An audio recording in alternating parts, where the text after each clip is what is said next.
Hi, this is Kirby Anderson. Each day we take on the tough issues and provide a biblical perspective to them. The topics we cover are wide-ranging: apologetics, theology, prophecy, creation and evolution, intelligent design, marriage, family, child-rearing, the millennial generation, trends in society, politics, economics, business, religious liberty, the Constitution, public policy, foreign policy, military policy, tensions in the Middle East, abortion, homosexuality, pornography, sexual ethics, media, technology, history, and America's godly heritage. We talk about anything that affects your faith, your family, or your freedom. So don't go anywhere, because Point of View starts right now.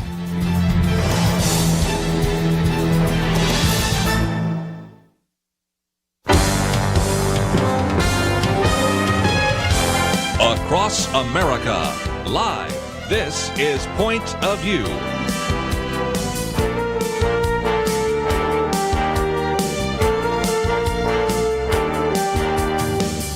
And now, Penna Dexter. Thank you very much for joining us, ladies and gentlemen. I'm glad to be here in Kirby's chair today. He's traveling, and we don't have a big round table, but we have, I think, enough brain power around our table today to do a weekend edition. And, when you look at the news every day, and so much of it is so disturbing right now, I think, to the believing Christian and the conservative, the political conservative, our very freedoms are under attack.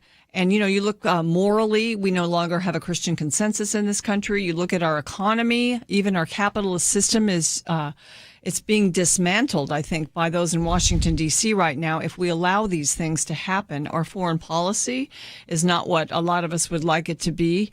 And so I think it's good to begin to talk about not only those things, which we will touch on today, but more take a deep dive to the reasons why and what Christians can do about it. And the person that I've invited in to do this with me is someone who's a good friend of mine. And if you've been a Point of View listener for many, many years, he used to come in and co-host with me on Fridays and other days a lot when I was early on in the job at Point of View and was more full-time here. And I depended on him for great insight and thought into things. His name is Michael Craven, and he is Vice President of Equipping and Mobilization at the Colson Center for Christian Worldview.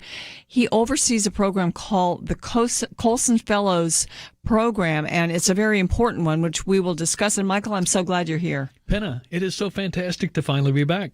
Well, it's good to have you back. I know it's not the same studio that we used to do the program on before, but I think it's a better one in a sense, in sort of a interesting area of town here in Dallas. But ladies and gentlemen, we're so glad you're with us today too. And we will open up the phones a little bit later. But right now, I just kind of want to dig in a little bit because I noticed today, Michael, that today is Chuck Colson's birthday, of all days that I would have you in. Just tell us about the Colson Center. Yeah. Well, as most people are aware who are familiar with Chuck Colson, his passion was prison ministry, and he started prison fellowship many, many years ago, and it remains to this day the largest prison ministry in the world. But while he was ministering in prisons and dealing with men who found themselves incarcerated, he began to discover that so many of the choices that landed them in prison had their origin upstream in culture, how they had been shaped by the culture around them and the worldview that it formed in them. And it was that burden, that concern, that caused him to, within Prison Fellowship, start the Colson Center for Christian Worldview, believing that the church was really deficient in this area, and we really needed to make some take on some renewed efforts to equip the body of Christ with a robust public theology. And you've probably seen, out of Arizona Christian University, the Cultural Research Center, they each year they do the American Worldview Inventory, and which is pretty comprehensive. It involves about 50 questions. Is that George Barna's That's George Barna. Project? Yeah, and according to the latest research in this current year, only 6% of adults and only 9% of those who call themselves Christians possess a biblical worldview. And yet about 68% of those people who consider themselves Christians think they have a Christian worldview. Yeah, they do. And it's interesting. A point of view, of course, has been around. Next year will be 50 years. And Chuck Colson was a favorite guest and really friend of Marlon Maddox, who founded this program. And we've always said that we were a program that would help people shape their worldview. But I think, Christians who think they have a Christian worldview might be at pain to even describe what that is. So tell us, what is a worldview? Right. Well, probably be best to start with offering some context, which you did at the beginning of the program when you talked about all that's happening in our culture today. We are witnessing the rapid deterioration of American life and culture. And it's deteriorating from its origins, which were undergirded by a consciously Christian worldview. And what I mean by that is the society in general was shaped by that, whether one was consciously Christian or not, or deliberately Christian or not.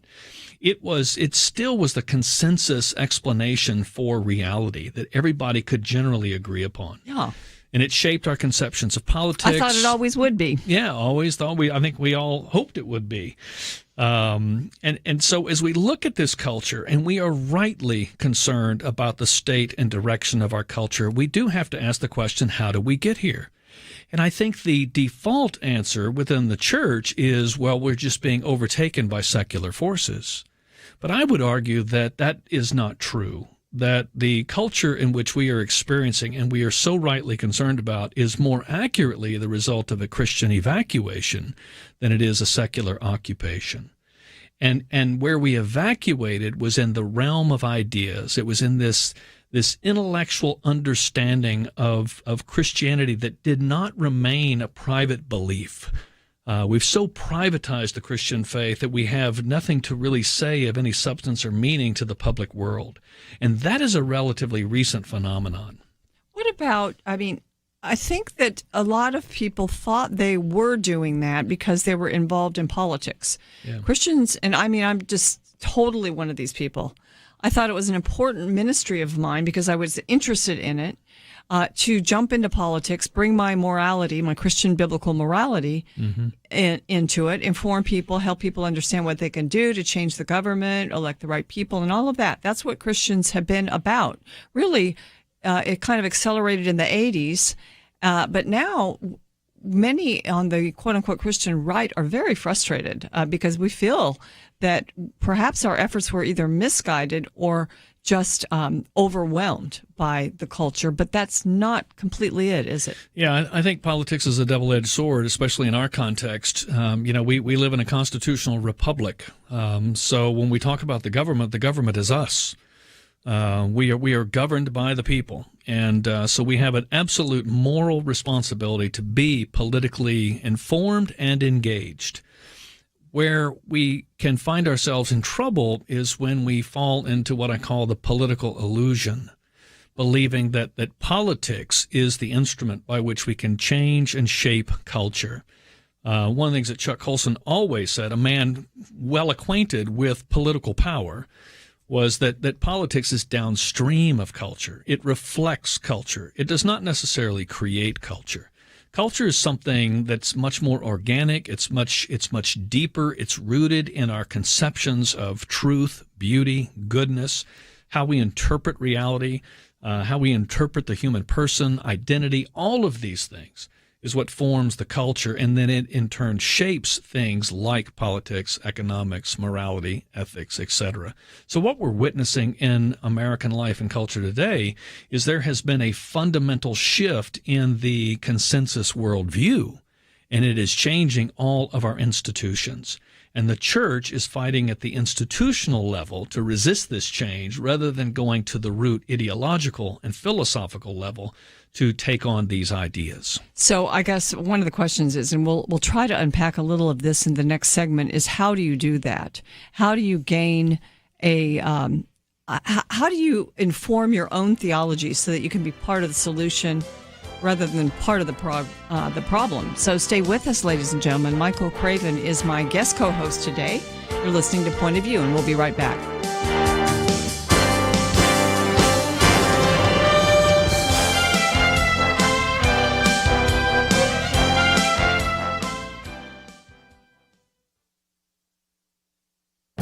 This is Viewpoints with Kirby Anderson.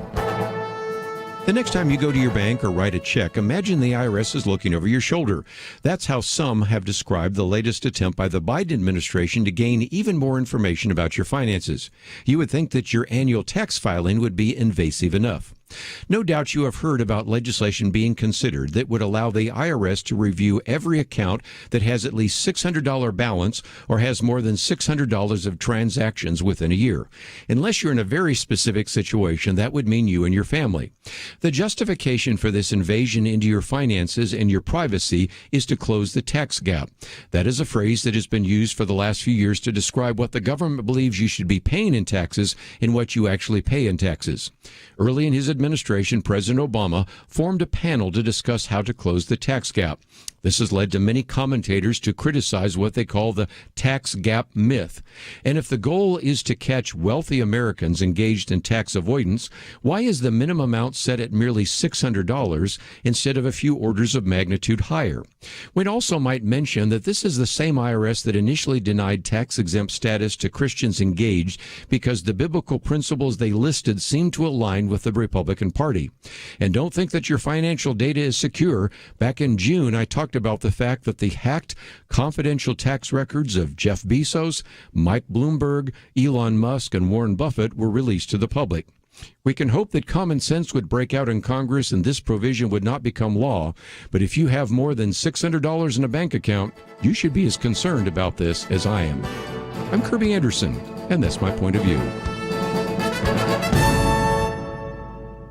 For a free copy of Kirby's booklet, A Biblical View on Critical Race Theory, go to viewpoints.info/CRT.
You're listening to Point of View, your listener-supported source for truth.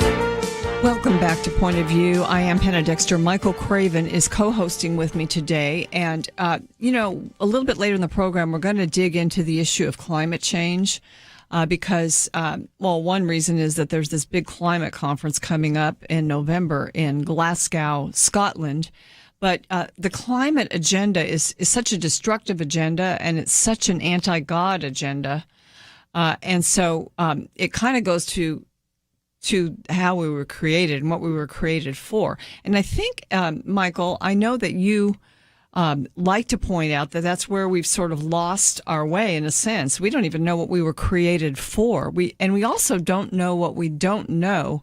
And I think that's why you are a good fit to lead this Colson's Fellows program, which some people might recognize in the past. If you know anything about the Colson Center, that there was this Centurion program. I know many people that have gone through it, and now it's changed and expanded, hasn't it? It has.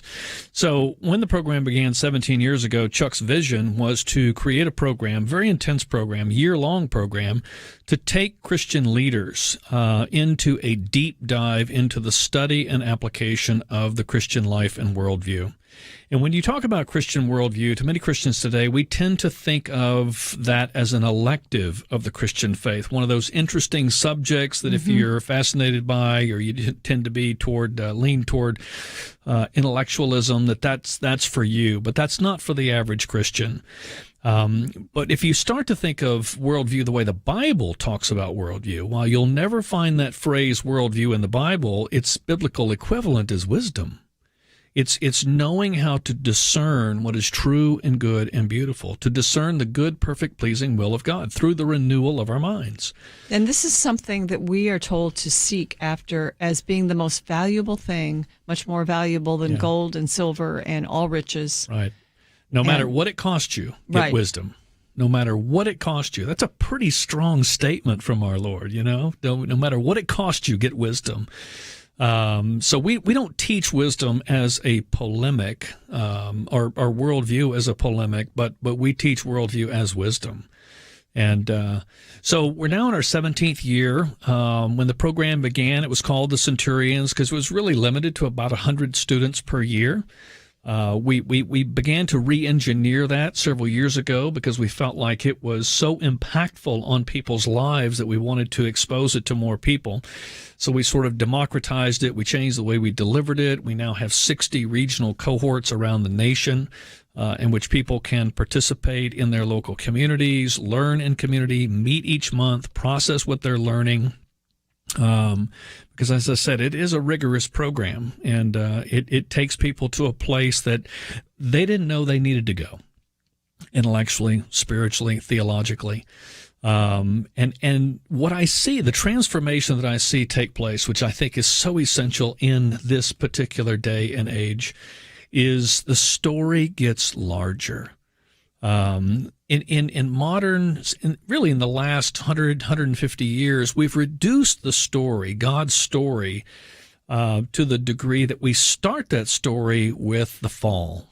We start with the sin problem, and we end the story at redemption, with Jesus coming, dying on the cross, dying for our sins, and enabling us to go to heaven to be with him. But that's not the biblical story. It's part of it. The story actually begins in creation. What was God doing in the beginning? What was his purpose in the beginning? What was man's purpose in the beginning? Because he did give us a charge, and that charge was the creation mandate, to steward creation, to take that which God created out of nothing and bring it to the fullness of its potential through the creation of culture, because that's how we interact with creation. We create culture. We create societies, we create economics, we create systems, all of these things that we enjoy even in our fallen state. Imagine what kind of culture we would have created had we never sinned. So the story starts there, and it doesn't end in redemption, because redemption is really the restoration of that creation mandate.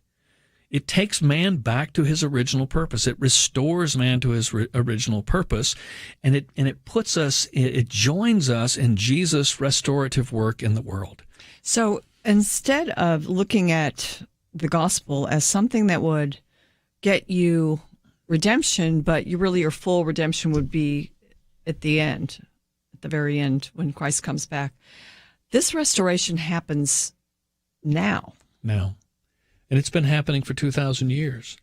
The gospel of the kingdom, as it's written in Scripture over and over and over, it's not just the good news, it's the good news of the kingdom. And it's not the story, it's an announcement within the story.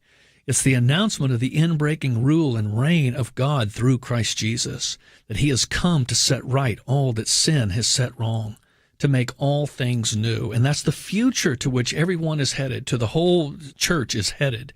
And so we live with this anticipatory hope that there is a future coming in which heaven and earth are once again reunited and God dwells with man on earth. That heaven is not our home, that's the temporary place, but that God is making all things new, that all this sorrow and sin and suffering and weeping and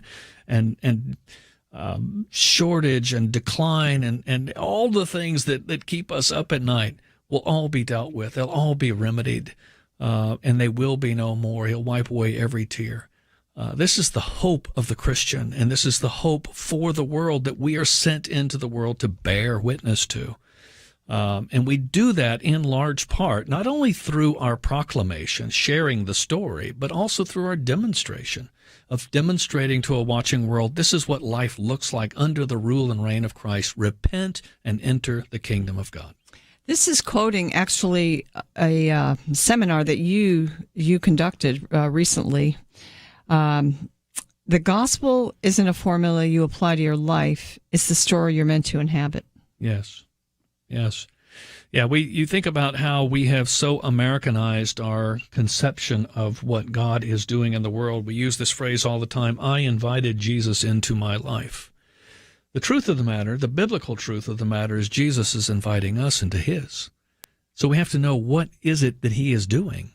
And he is making all things new. And I understand the personal sentiment of expressed in that statement, that our salvation is deeply personal.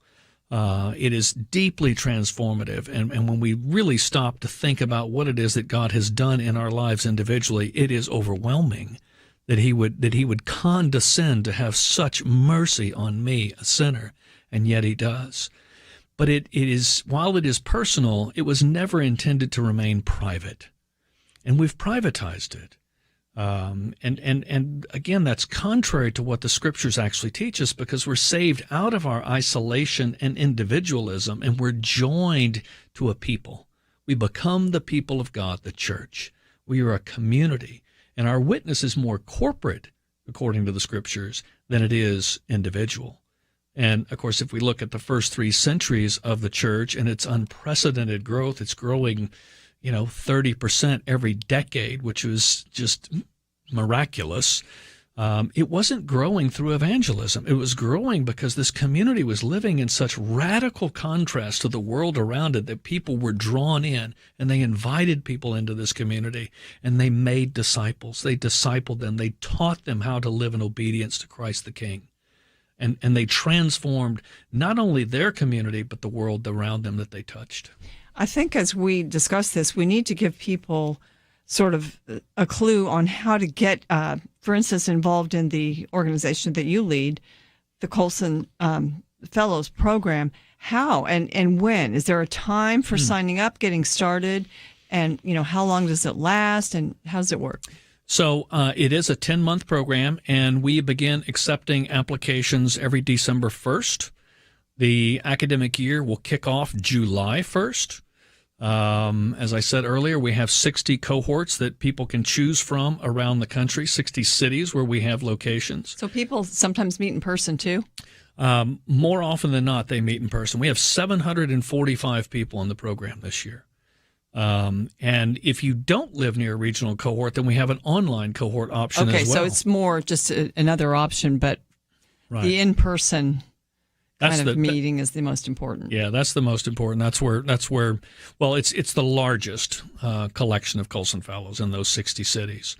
But where we are meeting online, what tends to follow is we start regional cohorts in those places where we don't have them. So our goal is to have regional cohorts in every major the top 100 major metropolitan areas within the next 3 years. So if you go to pointofview.net, you're going to find the Colson Fellows Program. You're going to find out that really it's meant to help people gain wisdom, live faithfully, and act courageously. We'll talk about those qualities. But you can also sign up or pass this along to those you think would be interested in signing up. Just go to pointofview.net and check it out and find out more. We'll be back in a few minutes with more of Point of View. Having civil conversations about important issues seems to be harder and harder. Various media outlets tell people what they should believe, why they should be outraged, and getting people to actually think, well, it can be difficult. Whether it's the gospel, tax issues, social policy, or just about anything else, you need to have solid information and clear thinking to address the hard issues. You need God's truth applied. And that's what you get in less than 2 minutes with Point of View's Viewpoints Commentary, a daily resource to help you be informed and think through the things we need to be talking about. It is free and will arrive in your inbox each day when you visit pointofview.net/signup. Sometimes we know we should say something, but we're silent because we're not quite sure what to say. Viewpoints Commentary can help you break the silence and change the narrative. It can make you a more equipped agent for truth. Get your free subscription to the Viewpoints Commentary at pointofview.net/signup. Pointofview.net/signup. Point of View will continue after this.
You're listening to Point of View.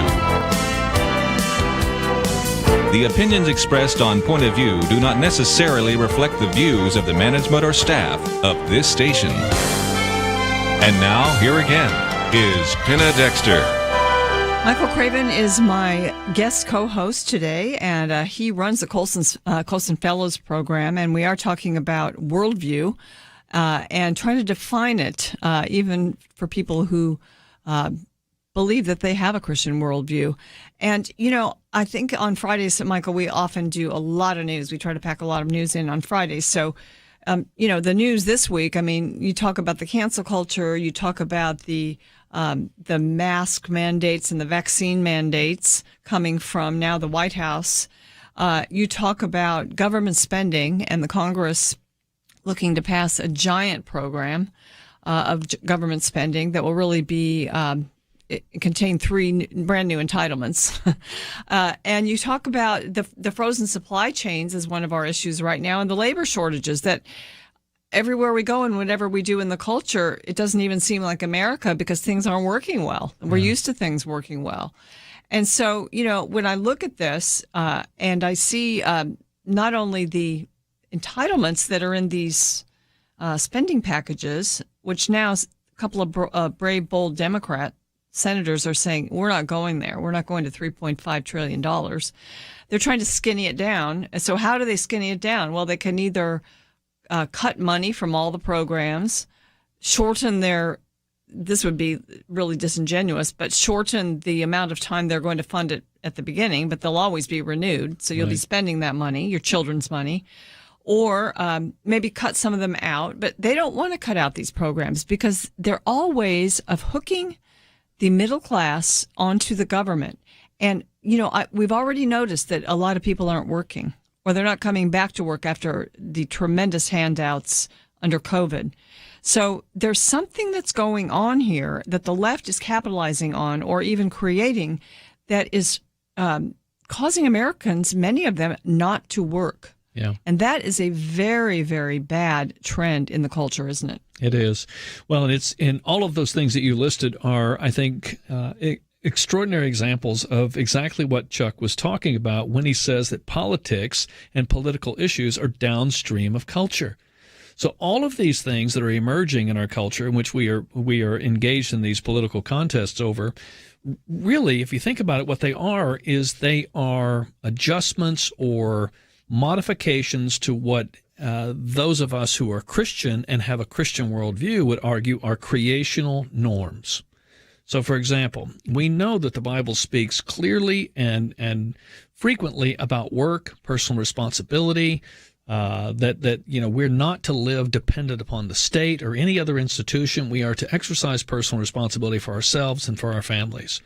And this is what led to the formation of free markets, because it was grounded not in an economic principle, it was actually grounded in an anthropological principle. Man made in the image of God. And what is the nature of that man? And one of the things that was required of man was to be responsible, to work, to subdue the earth, to cultivate the earth. We're going to be working in the new heaven and the new earth, right?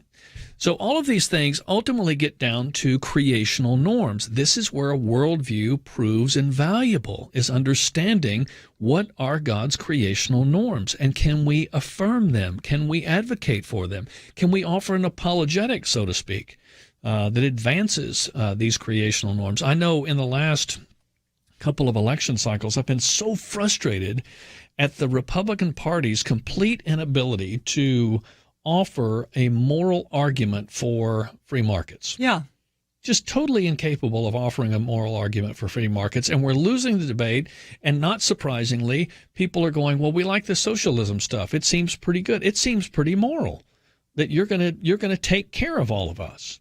Well, it's not moral, it's immoral, and it's unbiblical because first it's a of all, total violation. it just doesn't add up. Yeah, it doesn't work. I mean, you run out of other people's money, as Margaret Thatcher famously said.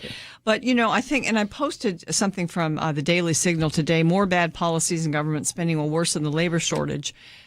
People aren't working because they're being disincentivized from working, either with all kinds of programs that are transferring money from the taxpayer to people, or mandates to get a vaccine that a lot of people don't want to get, or that just don't like their company telling them they have to get it, right? Even if they're getting it. So all these policies now are worsening something, and I don't think it's an accident. No, it's by design. Yeah, well, it's by design, and it's also in keeping with the shift that has taken place in our culture. It's what people want today. So our wants, our desires, our expectations of ourselves, each other, and the government have all changed because we have allowed this worldview change to take place in our culture. 20 years ago, if you mentioned the concept of socialism or communism, most Americans would immediately react to that and bristle. Well, now we're literally celebrating one of the worst economic systems in the history of the world. And we're aggressively pursuing it, aggressively trying to integrate it into what has been the most successful economic system the world has ever seen. It may not be, like the older generation still, the word socialism still makes us bristle. Mm-hmm. And it still makes average, I think, people in a certain generation bristle, but it's getting a different kind of facelift or something in our educational systems across the country. And so, as time passes, unless we do something, and I don't know, how do you deal with your Colson Fellows in that area, in the economic capitalistic area of America? Well, I think, one, we have to re-educate ourselves. We really have to understand the moral arguments for many of these political conflicts, because at the root of all of them is the concept of culture making. You've got two different people trying to create culture. You've got God's people trying to create culture, and then you have, let's say it, godless people trying to create culture.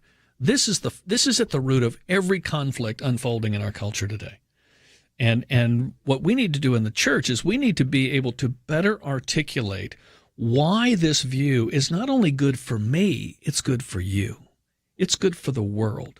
Because we seek the good of the world. We're not trying to impose a value system on people. We're trying to invite people into an abundant life. And we need to do a better job of articulating how that abundant life is achieved through Christ Jesus. That it transcends far more than this sort of escapist theology of, hey, when you die, you get to go to a place called heaven. Because right now, what most people are occupied with is, practically speaking, is how do I bring heaven on earth? And that's what the socialists are trying to do. That's what the utopians are trying to do, is to establish and create heaven on earth. Well, Jesus is doing that. Without God. Without doing that, yeah. They're trying to do it without God. Exactly. So that's the dichotomy between the two groups then. Yeah. The thing that I see, though, that worries me is that people that, even that they profess belief in God, they were raised in the church, they may go to church, but they don't have a deep understanding about that dichotomy. In fact, it's infiltrating the church. Mm-hmm. Socialism and social justice, critical race theory, all of these things are infiltrating the church. Yeah. So, the answer must be get a better theology. Yeah. But how do you do it? Yeah. Well, what we have to remember is that our battle is not against flesh and blood. It is against powers and principalities. And these powers and principalities, we must understand, often manifest themselves in the world of ideas and philosophies. And as we say all the time at the Colson Center, ideas have consequences, bad ideas have victims. And as Christians, we care about the victims. We are in the victim care business. So we need to understand these ideas. We need to be able to articulate why these ideas are harmful, and we need to offer better solutions. The Christian life and worldview gives us better solutions. This is what has led to the formation of the most successful civilization in the history of the world. Is it perfect? Absolutely not. And it won't be perfect until Christ returns. But it is a whole lot better than it used to be, and it's a whole lot better than anything else. It's like Winston Churchill once said when someone asked him about democracy. He said it's the worst political system on the planet, except every other. Yeah, but today I think all the signs are that this, like the United States of America or countries that espouse some sort of religious freedom, democracy, capitalism, free markets, that they're frittering away these societies and these cultures that have been created because of these bad ideas and some of the gifts from God. And I would just mention the institution of marriage. Rather than trying to nurture these, we're turning our back on it. We're making it less. And so, God, his fingers in our society are just, he's having to lift them away and leave us to our own devices. Ladies and gentlemen, let's open up the phones, give you a chance to ask Michael some questions and weigh in on these issues on our Friday weekend edition. The number is 800-351-1212. We'll be right back.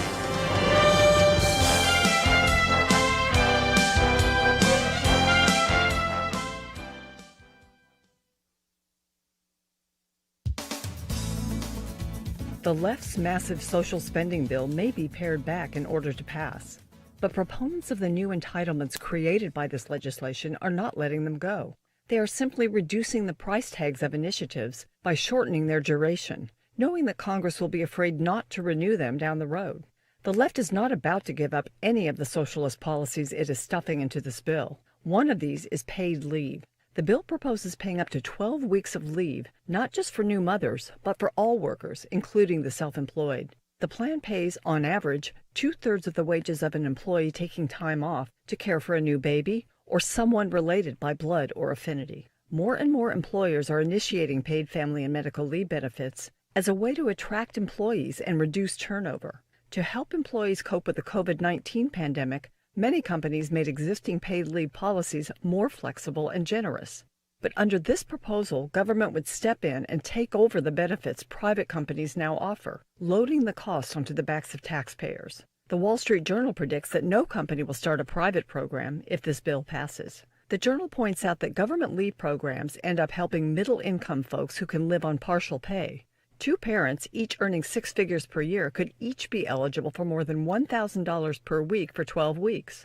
Low-income employees, who can't afford to live on 85% of their pay, are much less likely to take advantage of the program. More federal control means company leave policies that are flexible and seek to accommodate individual needs and circumstances would be forced to conform to rigid government rules. The private sector is innovating and improving paid leave programs. We should just leave the government out of it. For Point of View, I'm Penna Dexter.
Now, back to Point of View, your listener-supported source for truth.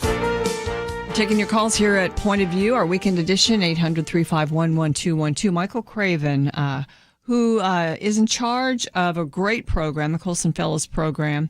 We'll talk more about it, and you can find out more also at pointofview.net and click through to the website.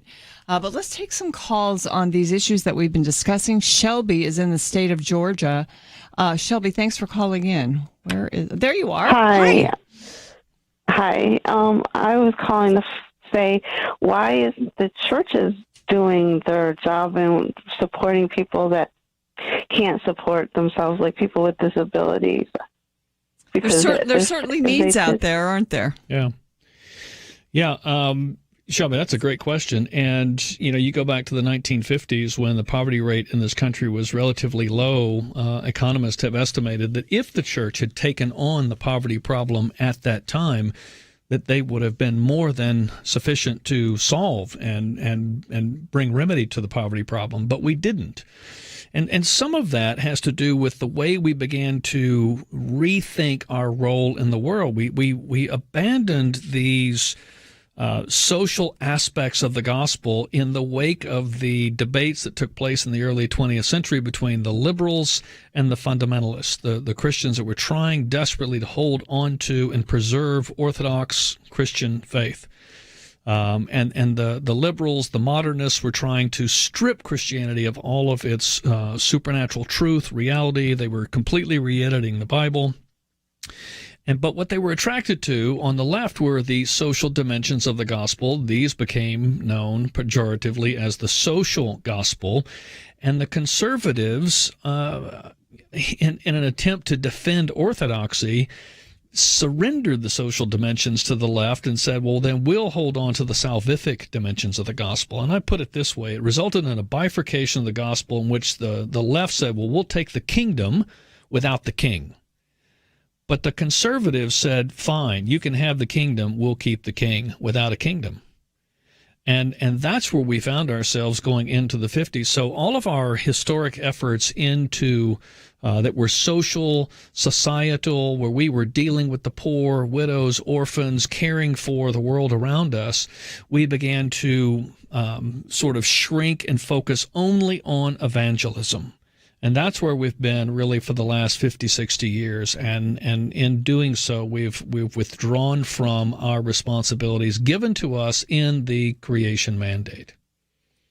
I might argue that today the millennial generation is interested in social justice. They're interested in doing good works.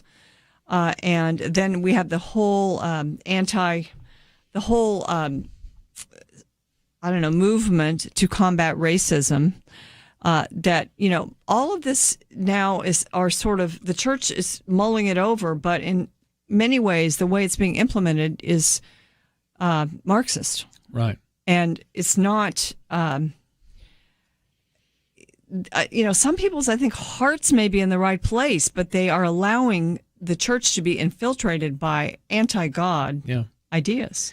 Well, again, our battle is not against flesh and blood. It's against powers and principalities. They know something about human nature. They know that we need morality. We know we need a moral purpose.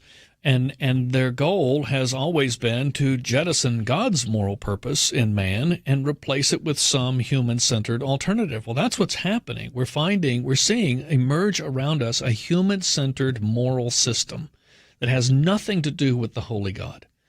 And it's a pseudo form of morality. So social justice is a pseudo form of morality as it is most often expressed in this social justice warrior debate that we see going on around us. You see it in global warming and climate politics. So much of this is alternative moral systems because man made in the image of God needs some moral order. And those powers and principalities are all too eager to offer an alternative other than the worship of the living God. I think that's what we're fighting now in the church. And to the extent that people can begin to understand these things, the sort of the counterfeit that's infiltrating the church, that will be a good thing. I mean, it's coming to light in a sense now. And, I wanted to go back because you mentioned, Shelby mentioned, why doesn't the church do, what the government is now doing? And when you look at the growth, and we were talking about work too, and it being disincentivized. I read this today in the Wall Street Journal. Phil Gramm, used to be senator from Texas, and Mike Salon wrote this piece. And they say, since the war on poverty started in 1965, the bottom quintile of earners who now receive more than 90% of their $50,000 average income from government transfers. I mean, more than 90% of what they live on, they get from the government, has fallen. That's fallen from almost 70% to 36%. So with the Build Back Better because we've actually said we required work in some of our welfare programs. We've actually taken it back to requiring some people to work to get welfare. Well, now, Build Back Better, this program is proposing to expand unearned benefits and shower people, not only in the lower poor classes, but in middle-income Americans. With all these programs, they want to add in this $3.5 trillion bill. So how long will it take for the current U.S. labor force participation to drop even further? It's already fairly low at 61%, but France is 55% right now. Italy is 50%. So the question they ask is, who then will pull the wagon and pay the taxes to fund the American welfare state? It's just not going to. It's not going to work. We will all be poorer in the sense that maybe some people will have money, but they won't be able to get anything. Yeah. Yeah, you'll see the absolute elimination of the middle class, but it raises. I can think of three broad areas where the church historically dominated: care for the poor, education, and medical care. We established the hospital system in the Western world. We established the educational system all the way up through the university. We created the university. We believe that education was important, that we be literate because we were people of the book, and we cared for the poor.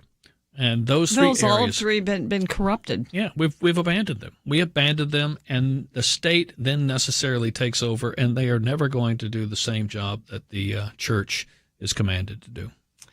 Shelby, that was a long treatment of your question. It was a very good question. Thank you so much. Now, I forget how to let Shelby's line go. Oh, here we go. Okay, Pete is in Texas, and Pete, we only have about a minute before the break, so maybe could you hold on over the break, and we'll take your call afterwards. I think that would be the best way to handle it. I always hate to cut people off before a long break, which is it is. After the break, Michael, we are going to go into this issue of climate change, which, boy, what a brilliant piece of terminology, because you can't deny that the climate changes. You just can't deny that. But that we as human beings are the primary cause of it is sort of an arrogant proposition, I think, since God made the earth. So we will discuss that after the break. But during the break, you might want to go to pointofview.net. You can check out the Colson Fellows program. That's linked on our website. You'll see Michael's picture there. You can find the article, Bad Policies Will Worsen Labor Shortage, and also my another Wall Street Journal piece, Entitlements for the Affluent. And these are all, it lists all the programs that the bill that Congress is considering are going to implement that are going to hook the middle class, unless they're either defeated or skinnied way down, but really defeated. And so, you can check all that stuff out. Also, the donate button is there. We greatly appreciate your taking advantage of that. Stick with us. We've got an interesting program today with a very interesting co-host, my friend Michael Craven, and we'll be back with more after this. We live in a digital generation. Point of View is reaching this often overly plugged-in generation with truth. You can keep up with us 24 hours a day using your phone, your tablet, your laptop, or your desktop. Search for the Point of View Radio Talk Show on Facebook, where you can keep up with today's issues, learn about current and upcoming guests by liking us on Facebook. Also, follow us on Twitter. Our handle is @PointOfViewRTS. That stands for Point of View Radio Talk Show. Learn, interact, make a difference with Point of View using new media. And here's one way you can make a big difference. Help us increase our reach by spreading the word among your friends. Share a Facebook post. Tag us in a tweet. With enough joining us to plant seeds, we'll see a tremendous harvest. Come on, it only takes a minute. Search for Point of View Radio Talk Show on Facebook, Point of View RTS on Twitter, and subscribe to the Point of View Radio Talk Show channel on YouTube. Learn, interact, share. The Point of View Radio Talk Show. Point of View will continue after this.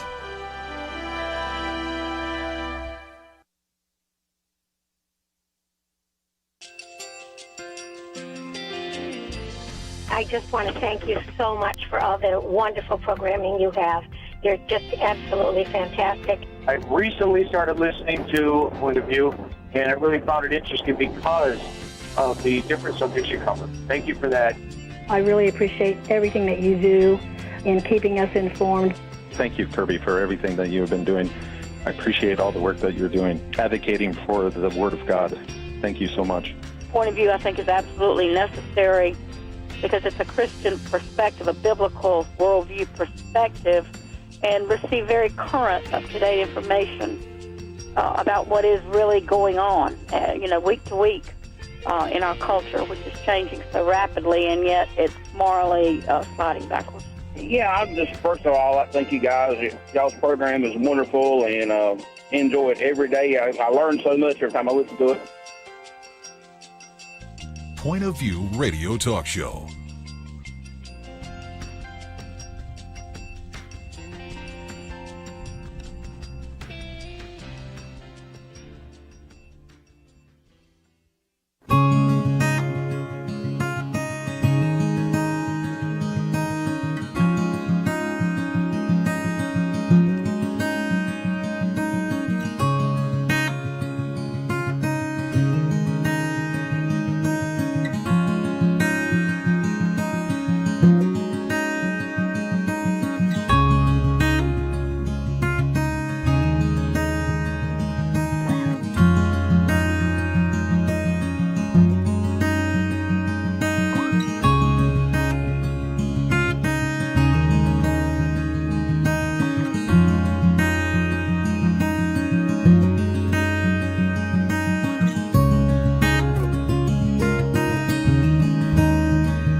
Hi, this is Kirby Anderson. You know, each day we take on the tough issues and provide a biblical perspective to them. The topics we cover are wide-ranging: apologetics, theology, prophecy, creation and evolution, intelligent design, marriage, family, child-rearing, the millennial generation, trends in society, politics, economics, business, religious liberty, the Constitution, public policy, foreign policy, military policy, tensions in the Middle East, abortion, homosexuality, pornography, sexual ethics, media, technology, history, and America's godly heritage.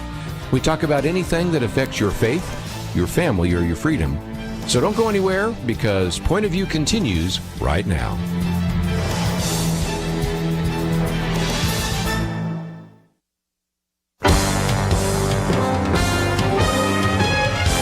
Across America, live.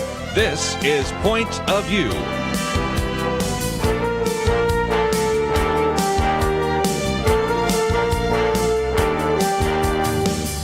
And now, Penna Dexter. Thank you for sticking with us for Point of View. It's our weekend edition. Michael Craven is my co-host today. He is Vice President of Equipping and Mobilization at the Colson Center for Christian Worldview. He oversees the Colson Fellows Program, which we're finding out today during our discussion how important that program is and how much influence it's having. The influence stretches out, Michael, to the church. And, we've talked on this program so much about the cancel culture. It's just such a problem right now that you can't even say anything without being canceled. You can't say anything right, true, moral, religious. And your fellows in the Colson Fellows Program, you're finding that they're even seeing the cancel culture in their churches. Right. Yeah, we've got about 3,000 alumni scattered across the country, and almost every day I hear from one of our alumnus, and these ideas are creeping into the church. I mean, this is a cultural tsunami that is sweeping over our nation. It's cultural Marxism. They can call it, it's often referred to as critical race theory, critical theory, all of its various manifestations. But what it is it's cultural Marxism. Which is a completely different and competing worldview with the Christian worldview. It has a completely different interpretation of man, who is man, the nature of man, his purpose, etc. And so we're getting these calls, and these ideas are very pernicious and also often difficult to discern, because on the surface they seem good. Some will argue that things like critical race theory are good tools to analyze the conflict between the races, and they're not, because they don't start from the same premise that all men are created equal, that there is one race, the human race. And secondly, critical race theory never offers any path toward reconciliation. It just brings people to the point of conflict and absolutely intends to leave them there. When I look at critical race theory, I do think that it's more of a racism, because it's dividing people by their race. Yeah. And, you have to then look at, your culpability as being part of that race. And there's no, there's no humanity in it. No, so that's precisely what Marx conceived of, was that for him the conflict was between those with wealth and those without. Mm-hmm. And those with wealth were dubbed the oppressors, and those without were dubbed the oppressed. And so in order to foment this revolution that he sought, he had to villainize the oppressor and motivate the oppressed to rise up and initiate this worldwide revolt. He thought this would happen. He dies. This is not happening.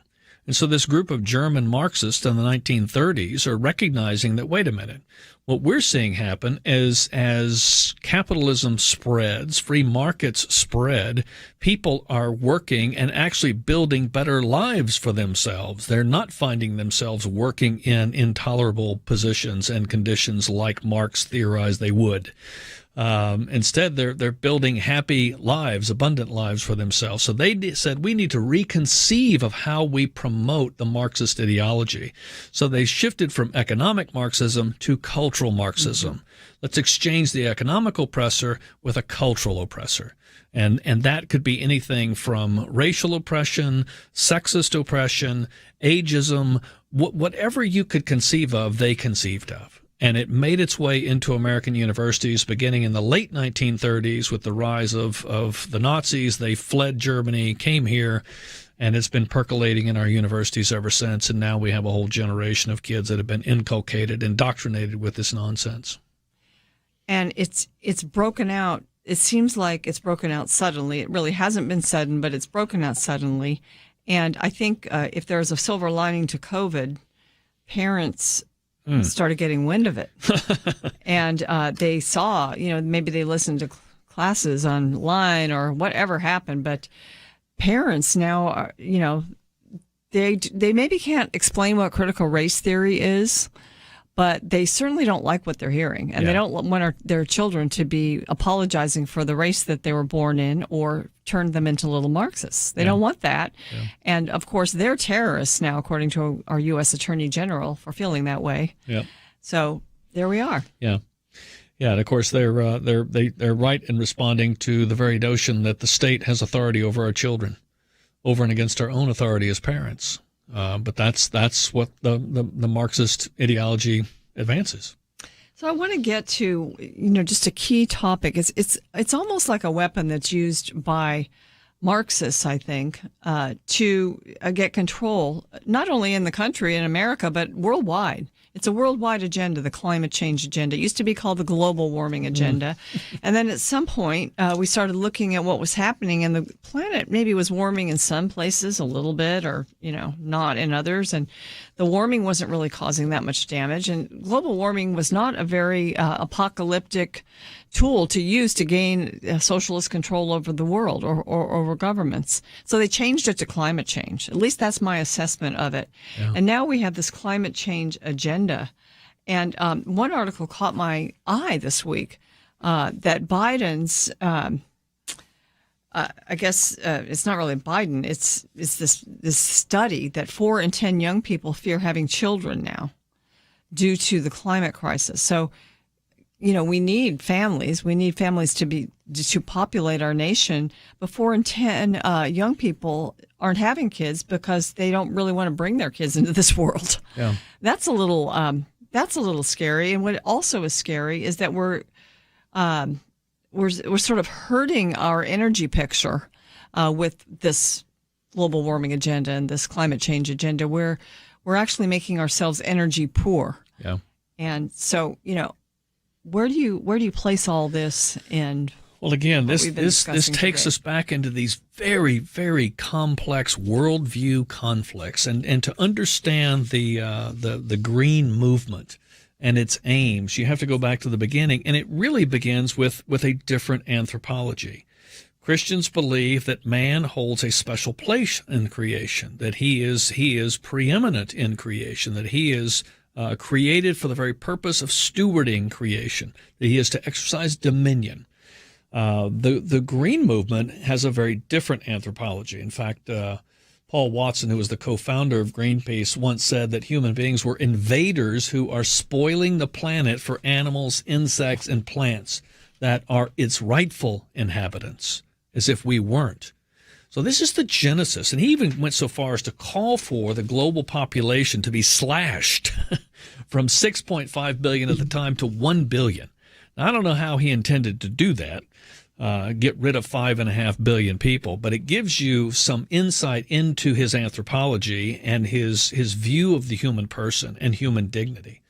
But then you fast forward, and with the collapse of the Soviet Union and communism, you had all these displaced Marxists, and with no cause. And even let's see, what was his name? Patrick Moore, who was also a co-founder of Greenpeace, said they all found a home in the green movement. Great. Well, we'll unpack that a little bit more after this. Stay with us for more of Point of View.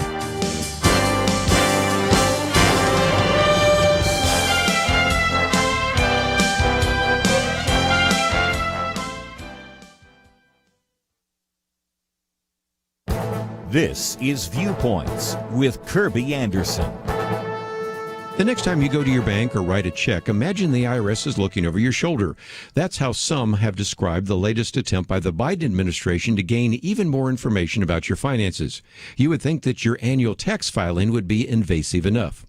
No doubt you have heard about legislation being considered that would allow the IRS to review every account that has at least $600 balance or has more than $600 of transactions within a year. Unless you're in a very specific situation, that would mean you and your family. The justification for this invasion into your finances and your privacy is to close the tax gap. That is a phrase that has been used for the last few years to describe what the government believes you should be paying in taxes and what you actually pay in taxes. Early in his administration, President Obama formed a panel to discuss how to close the tax gap. This has led to many commentators to criticize what they call the tax gap myth. And if the goal is to catch wealthy Americans engaged in tax avoidance, why is the minimum amount set at merely $600 instead of a few orders of magnitude higher? We also might mention that this is the same IRS that initially denied tax-exempt status to Christians engaged because the biblical principles they listed seemed to align with the Republican Party. And don't think that your financial data is secure. Back in June, I talked about the fact that the hacked confidential tax records of Jeff Bezos, Mike Bloomberg, Elon Musk, and Warren Buffett were released to the public. We can hope that common sense would break out in Congress and this provision would not become law, but if you have more than $600 in a bank account, you should be as concerned about this as I am. I'm Kirby Anderson, and that's my point of view. For a free copy of Kirby's booklet, A Biblical View on Critical Race Theory, go to viewpoints.info/CRT.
You're listening to Point of View, your listener-supported source for truth.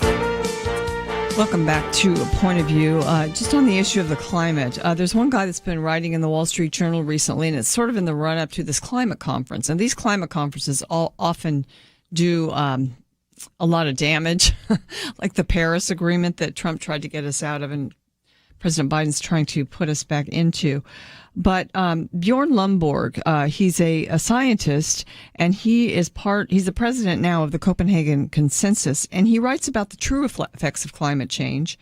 And he's not like anti doing something about climate damage, but he says the costs of basing our climate, our policies on this little tiny bit of change that we could possibly make by changing climate policies are just way astronomically too high.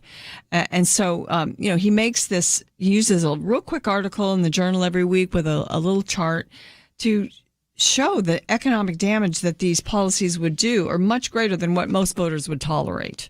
And yet everyone on the left says they're for the climate agenda. And so, it's just interesting to look at this and kind of take it back. And so I want to just take a question from one of our callers. He's Elmer in Arkansas. Elmer, thanks for calling in. You're on Point of View. Hi, Elmer. Hi. I wanted to respond to your last section about the split between the social gospel people and the evangelical people, the kingdom without the king and the king without the kingdom, and about this Marxism thing. And it seems like a lot of social movements and things are, the Magna Carta even, and other things are a response to conditions and circumstances in the society. And I wonder about the robber barons and the things that in the 1800s and the Patniks and J.P. Morgan saying, send your people over. I'll send my people over to talk to your people to solve the issues with Teddy Roosevelt. And I think that the capitalism was unregulated by the moral authority of the church. If the church was more moral and more potent, that the Marxists wouldn't have been able to. There would have been more social justice in the first place. Most of what happens, it seems, is a reaction to excesses on one side or the other side, and that's just my comment, I guess. And I would like to hear what Michael has to say about that thing. Is that there's no moral authority? They claim that there's no moral law without a moral lawgiver, and then why is not the moral law followed? Okay, thank you. I appreciate your call. Sorry, I'm not able to let you go, Elmer. So just hold on for Michael's answer. Yeah, Elmer, I would say that's a good observation, but I would couch it in these terms. Free markets existed in the United States prior to the Industrial Revolution, prior to the advent of Marxism in Europe and Russia. But what happens with the Industrial Revolution is there is this explosion, and with this explosion comes some measure of abuse. However, in the Christianized West, in the Christianized United States, there was a response to follow, as quickly as they could, improved regulatory oversight. So we implemented child labor laws, for example. We implemented antitrust laws, for example. All of these things were still rooted in the free market principles, which required not only freedom of exchange, but also the rule of law. And what had to happen is the law had to catch up with the explosion in the market that followed the Industrial Revolution. So that's what I would say about that.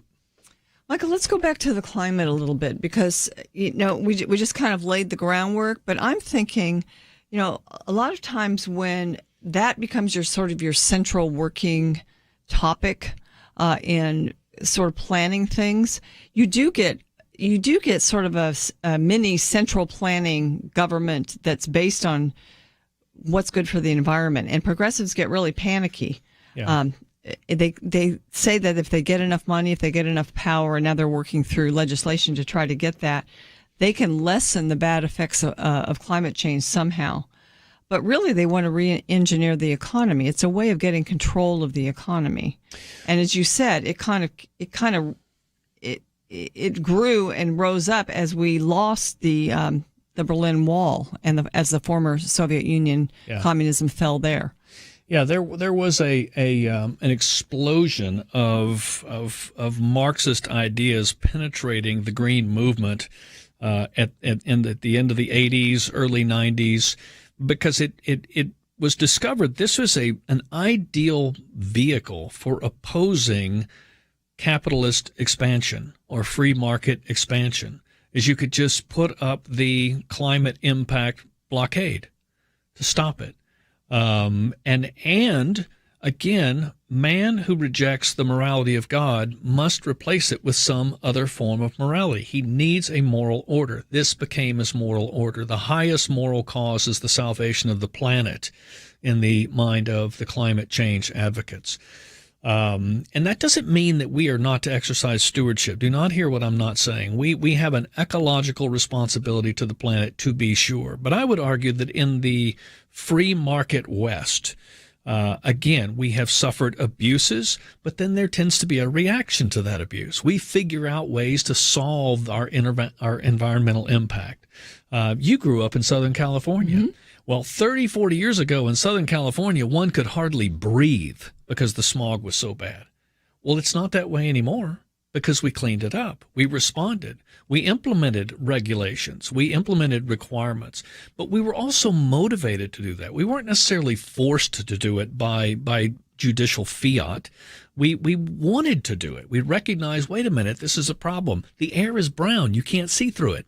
So we need to fix it. Well, I think, prosperity enables you to do some of these things too. So when businesses succeed, then the air becomes cleaner. I mean, when businesses that had been polluting stop polluting or implement measures that clean up what they're doing, then, the air gets cleaner. Everybody benefits from it. I think the pressure that comes from the environmental movement, whether it's people speaking from the left or the right, it motivates people to do that sometimes, but really it doesn't get done in a poor country. Right. It doesn't get done in a subsistence level country. You don't Never. clean up your air there. No. And so, it's not really capitalism is the friend of true environmentalism. If we wouldn't just, as we always do, pit these two movements in front of one another or against one another. But, it's just, I think it's a good way of looking at how the left, the far left, the radical left, takes a good goal, cleaning up the air, cleaning up the earth, and turns it into a modicum, a method of control. Yeah. Well, and I think you see that in the use of fear tactics. And I think what's important is some perspective here.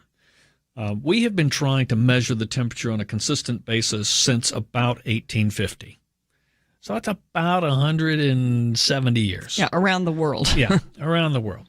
And during this time, we think the world may have warmed about 0.6 degrees centigrade, with a margin of error of 0.2 degrees, plus or minus.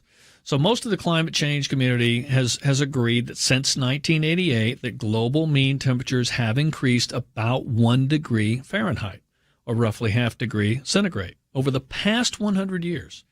And the majority of this increase occurred from 1919 to 1940, and then it began to decrease.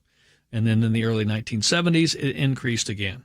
So we're talking about temperature fluctuations that we know with a certain degree of certainty have happened throughout the history of the planet. And somehow the planet has managed to survive these minuscule changes in temperature. But yet this time, what we're saying is we have about 12 years left to live. This is just getting absurd. And it is all a result of this is politics. This is not science. And it's the employment of fear, because fear is a powerful motivator. And you've probably seen the articles recently talking about the younger generation is making decisions not to have children because of their fear over the future of the planet. But it is a radically unfounded fear. Again, we're talking about temperature variations of less than a degree, and nobody can tell you whether that's good or bad, because there's no evidence to indicate so. Mm-hmm.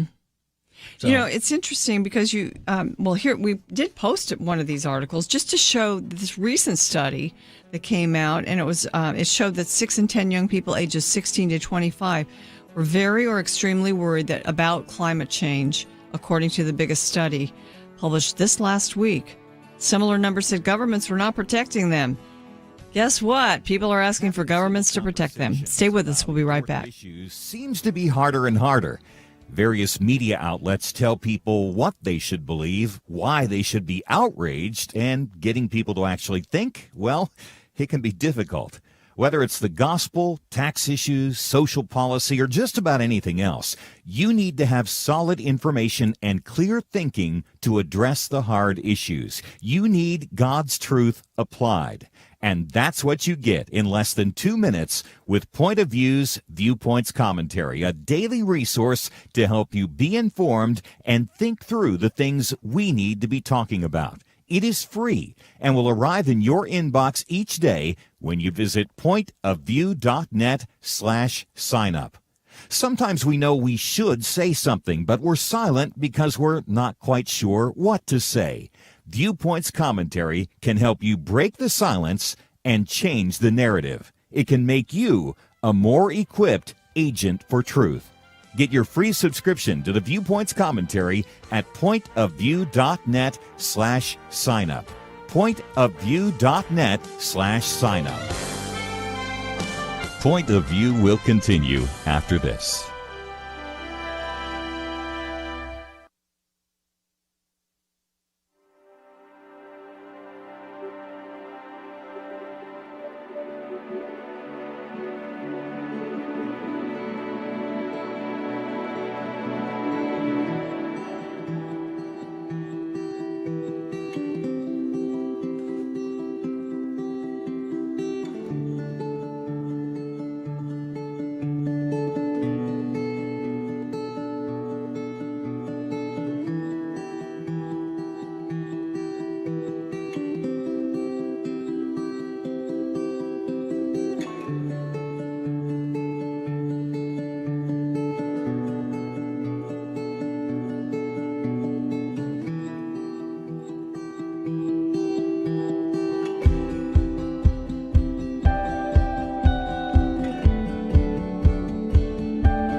are listening to Point of View. The opinions expressed on Point of View do not necessarily reflect the views of the management or staff of this station. And now, here again is Penna Dexter. And Michael Craven, and we're talking about the damage done by the environmental movement. Part of it, in one sense, I think many people in the culture are sort of wise to the stupidity of it as it proves itself not to be efficient in providing energy. And so that's a good thing. But you still have a lot of people in power in various places who are still trying to foist it on the country. You've got the laboratory for this is California, whose environmental regulations have ruined the economy of a once wealthy state. And so, that's why it's a little bit scary right now, because even though a lot of people think they don't really care about the climate change agenda, they don't think that the climate can be changed by us moving from fossil fuels to other kinds of energy. But it does have the power to ruin our economy, make us poorer, make energy cost more. And, California, again, if you just look at it, they are forcing a lot of policies on their state that now in some of these bills that are being considered by Congress, even the infrastructure bill that a lot of people aren't really arguing about and saying it might be something good. Yeah. This would give Pete Buttigieg, who is, not that experienced in these things anyway, the power to put electric charging stations all over the nation at government expense so that we can all buy electric cars that a lot of people can't afford and most people don't want. Right. And you have to ask, where is all of that electrical energy going to come from? Batteries don't create energy. They store energy that is created somewhere else. So it has to be created right now in a coal-fired plant. So it's on the surface, it's disingenuous. And what it reveals is so much of the climate change movement is not rooted in science as much as it is philosophy and ideology. And to the masses, it seems good. They don't ask enough questions, and they buy into what they're told by politicians and pundits and advocates. But if you start to ask some questions, you go, wait a minute, this doesn't make sense. How is this going to actually improve the situation? How is this going to reduce our energy consumption? There's other energy technologies out there that would do that. New, innovative technologies. But here's the problem. We don't tend to innovate unless there is an incentive to innovate. The government never innovates. Free markets do incredible innovation. They conduct incredible innovation. And they solve problems because there's money to be made in the solving of problems. It's a beautiful system. And it forces conformity. It forces us to, if you think about this, work is the way in which we make ourselves available to the service of our neighbor, primarily. Free markets encourage that more than any other economic system in the history of the world. Because we can benefit from it. Everybody benefits. Yeah. If you're the worst pagan, you figure out it is better to do good by your customers than to do poorly. Yes. And so this is where politics comes in because under some administrations, you're going to have deregulation.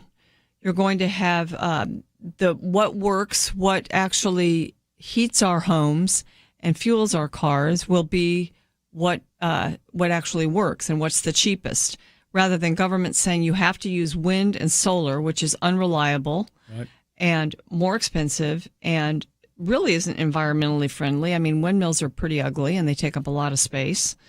And when they're done, when their windmills are dead, what do you do with all the broken windmills? So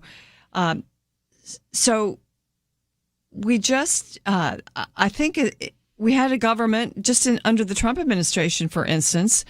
Some of this was like flourishing. We were getting back to some sense of normalcy. We were opening pipelines and letting them be built. We were not penalizing companies that were producing natural gas and fracking and things like that. So we had just a period where that was going in a positive direction, and who is in the White House and who is in Congress, who runs the House and Senate, make a big difference on these types of policies. Yeah. So this is where it is important for Christians to make their points and to get involved when there is an election, which is still our opportunity in this country to make a difference. And don't take anything at face value. Research. We have access to more information than ever before in the history of the world. And if we just conducted a little research, we might get some obvious answers to our plaguing questions. You know, you mentioned the pipeline. This one always cracks me up. You know, pipelines are a hot button for the left. Pipelines are just the word these. Pipeline. Yeah, they're horrible. Man, the idea of transporting oil or fuel through a pipeline is somehow deemed morally offensive compared to loading it into the back of a truck and driving it down the interstate highway, which is what we're forced to do otherwise. It still moves. We're just moving it in a safer way through a pipeline. A more efficient way. And we're creating many, many jobs in the process. Let's take a call from Sylvia in the state of Illinois. She's listening in on WPEO. Hi, Sylvia. Hi, Penna. Thank you for taking my call. I wanted to talk about two things, and I only told your screener one. And the first one is the linguistical power for change. And we know that, as you've spoken of with critical theory, how they use the same vocabulary, but is inconvenient to be honest, like we do even in high school debate, and define our terms first. So we don't know what terms we're using, really, because we couch it. And I just think that some of the time we have contributed to that in the way that we have not refused to use or call them out for their terms. For instance, all of us do this, but whenever we talk about people who are representatives of us by election, we talk about the parties being in power, and we don't talk about them as representatives just by using those terms. Interesting. And so I've called several different shows and not gotten on except because David Webb didn't take me yet. So you'd rather we'd say our elected representatives who represent us, they're the people's employees, rather than saying the people in power. I mean, that's an interesting way of putting it, and perhaps it might influence some people. But it's hard to change a nation's terminology, that's for sure. Thanks for bringing that up, though. What's your other point? My other point is, as farmers, we had ethanol adopted because it really highly eliminated emissions, right? And those statistics have never changed. But ethanol is basically off the table. And I think it's very interesting that they don't get called out for this. And, of course, electric cars take a pass because the litmus test is the white handkerchief, and there can be no emissions of any type. That handkerchief has to stay white, and because electric cars have no emissions, then they're in like Flynn. So, but like you said, where are they going to get that energy in the to be creating the electricity? So we start asking questions like, well, what does that look like? You have this policy, but what does it look like? So you got to take me someplace else. Yeah, okay. Let's let Michael comment on it. Yeah, I think you bring up an excellent point, particularly with regard to the use of language. And one of the things that I would pause and point out that I think is really important to keep in perspective is we live in a highly politicized culture. And the church has to be careful not to become one more politicized institution. So we've got to figure out how to have these conversations in apolitical ways, where we can talk about the ideas without getting into the political positions that are held with regard to those ideas. It's really hard not to do that. It's very hard to do that.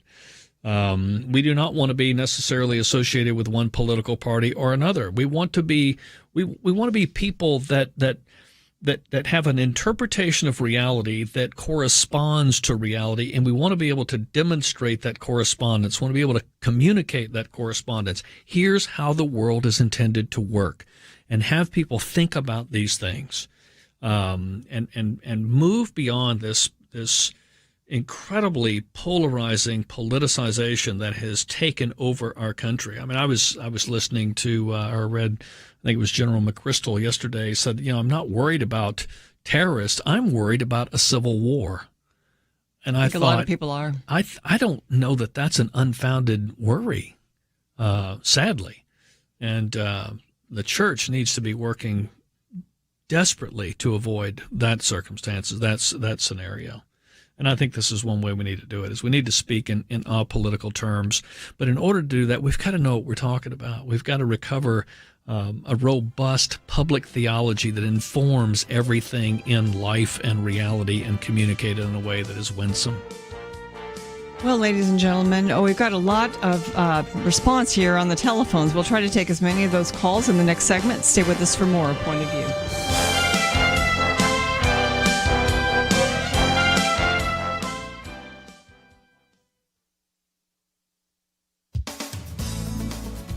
The left's massive social spending bill may be pared back in order to pass, but proponents of the new entitlements created by this legislation are not letting them go. They are simply reducing the price tags of initiatives by shortening their duration, knowing that Congress will be afraid not to renew them down the road. The left is not about to give up any of the socialist policies it is stuffing into this bill. One of these is paid leave.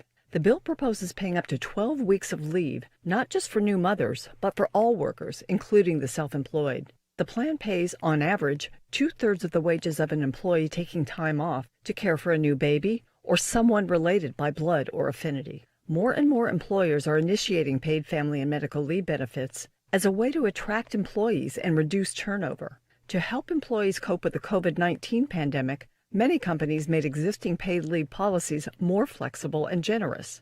But under this proposal, government would step in and take over the benefits private companies now offer, loading the costs onto the backs of taxpayers. The Wall Street Journal predicts that no company will start a private program if this bill passes. The Journal points out that government leave programs end up helping middle-income folks who can live on partial pay. Two parents, each earning 6 figures per year, could each be eligible for more than $1,000 per week for 12 weeks. Low-income employees, who can't afford to live on 85% of their pay, are much less likely to take advantage of the program. More federal control means company leave policies that are flexible and seek to accommodate individual needs and circumstances would be forced to conform to rigid government rules. The private sector is innovating and improving paid leave programs. We should just leave the government out of it. For Point of View, I'm Penna Dexter.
Now, back to Point of View, your listener-supported source for truth. Well, it's the final segment. I need to make an announcement because a lot of times on Friday we've got Kelly Shackelford or somebody from First Liberty Institute talking about court packing.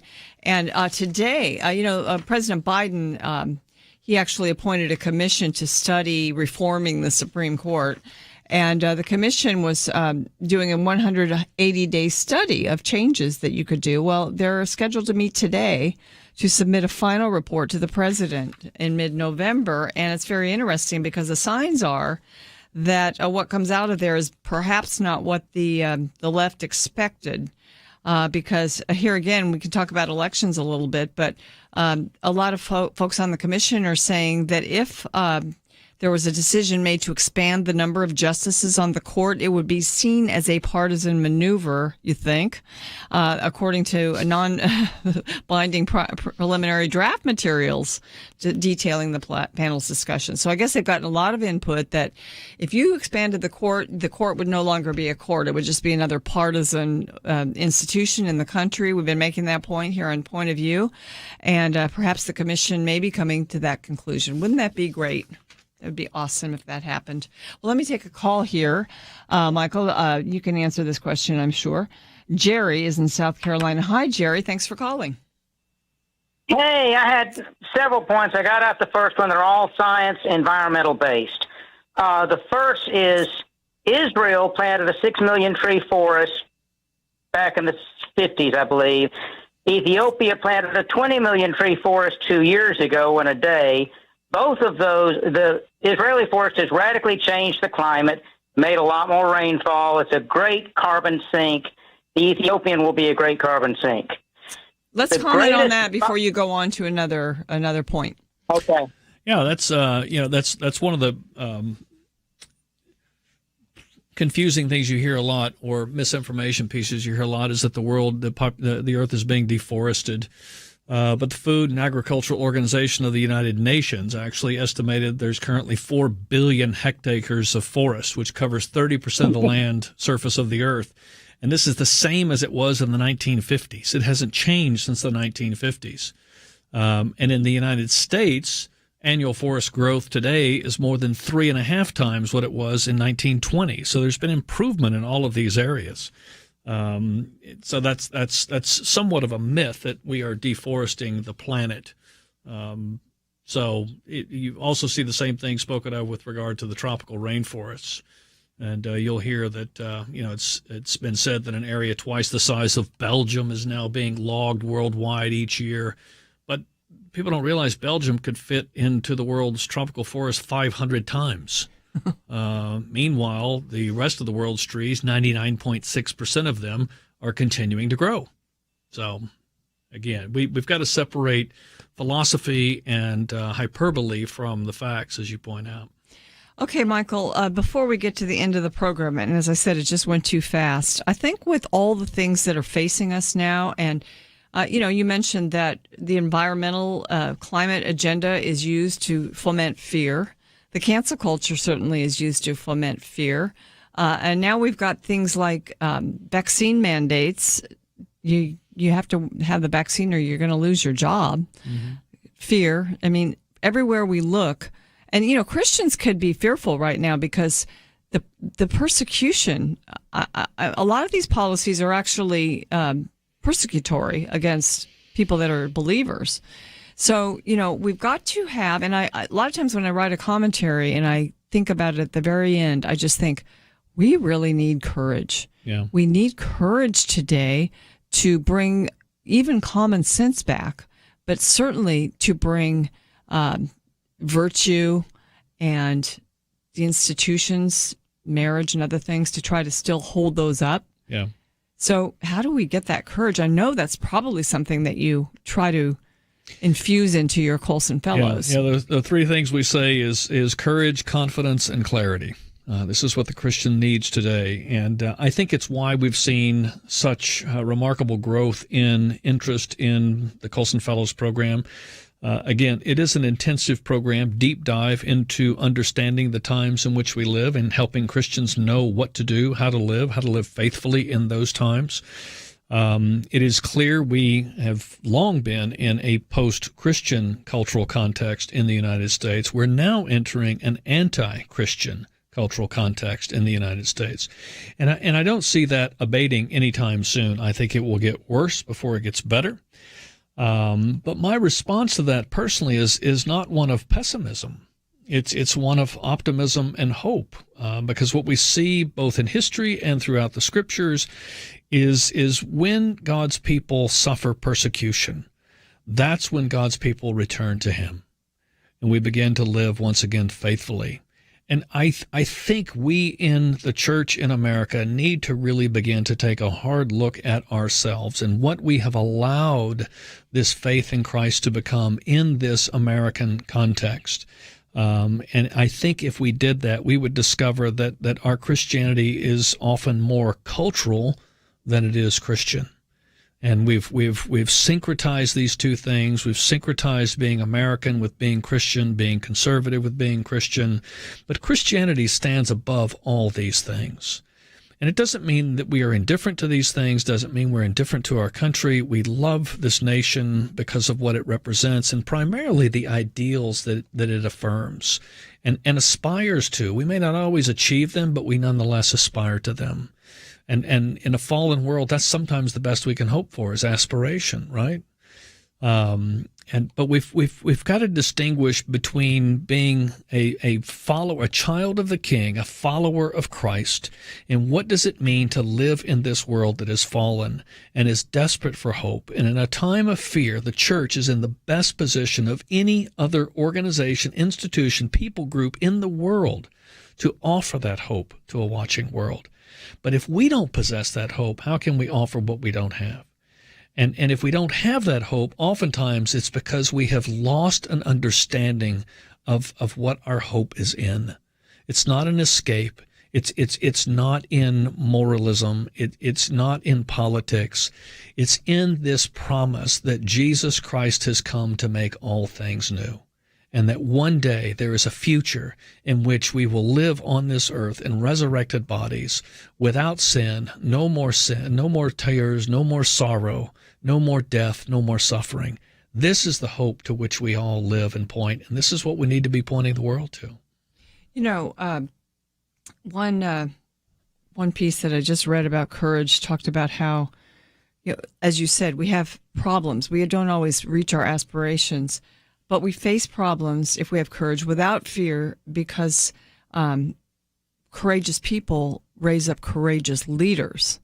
And they don't ask for people to treat them as victims or as subjects to be taken care of. That's never been America. No. And it's never been what God calls us to. Yeah. So, but we're just moving so far away from that. It's hard to teach people that don't have a framework of faith, a strong faith. Yeah. Well, I think one of the things that we're struggling with initially, a friend said this to me the other day. He said, we have gone from the home team to the visiting team, and worse, we are the visiting team that gets booed every time we show up. It feels like that. And that's where the church in America finds itself. And that is a foreign position for us to be in. But we've just got to embrace the fact that God still rules and reigns. God is still sovereign. And these are the times and places which he has chosen for us. And the duty we have is to remain faithful in that time and in those places. And on that note, ladies and gentlemen, I want to thank you for joining us today. Michael, thank you so much for being here. This was great. My pleasure. And Andrew, thank you so much. Steve also, and Karen for everything you did behind the scenes. Have a great weekend, everybody. Kirby will be back next week. God bless you. We live in a digital generation. Point of View is reaching this often overly plugged-in generation with truth. You can keep up with us 24 hours a day using your phone, your tablet, your laptop, or your desktop. Search for the Point of View Radio Talk Show on Facebook, where you can keep up with today's issues, learn about current and upcoming guests by liking us on Facebook. Also, follow us on Twitter. Our handle is @PointOfViewRTS. That stands for Point of View Radio Talk Show. Learn, interact, make a difference with Point of View using new media. And here's one way you can make a big difference. Help us increase our reach by spreading the word among your friends. Share a Facebook post. Tag us in a tweet. With enough joining us to plant seeds, we'll see a tremendous harvest. Come on, it only takes a minute. Search for Point of View Radio Talk Show on Facebook, @PointOfViewRTS on Twitter, and subscribe to the Point of View Radio Talk Show channel on YouTube. Learn, interact, share. The Point of View Radio Talk Show.